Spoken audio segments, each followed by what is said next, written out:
দেখুন, এই দুষ্টু লোক বললেই তো একটা সিনেমার ডায়লগ মনে পড়ে, দুষ্টু লোক ভ্যানিশ।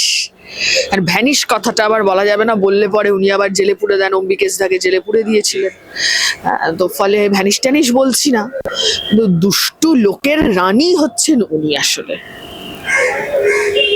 এই উত্তম সর্দার, শিবু হাজরা, যারা আমরা যখন আলপথ ধরে ঠিক এই যখন সন্দেশখালী উত্তাল, আমরা তখন প্রান্তিক অঞ্চলের মানুষের কাছে জানতে গিয়েছিলাম তাদের জীবন বর্ণনার কথা, তারা একেবারে চোখে জল নিয়ে বলেছে যে কোনো অভিযোগ নিয়ে গেলে, জমি দখল হলে, সম্ভ্রম নষ্ট হলে পুলিশের কাছে গেলে শিবু হাজরার কাছে পাঠাতো, শিবু হাজরা উত্তম সর্দার তারা পাঠাতো শেখ শাহজাহানের কাছে, উদালের বাঁট দিয়েও মারা হতো।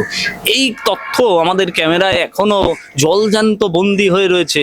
আমি বলছি দুষ্টু লোক তো জানতো প্রশাসন, তারপরে ব্যবস্থা হয়নি, দুষ্টু লোক তাহলে ছিলই। দুষ্টু লোক মানে তো শাহজাহানরা, যারা জ্যোতিপ্রিয় মল্লিকদের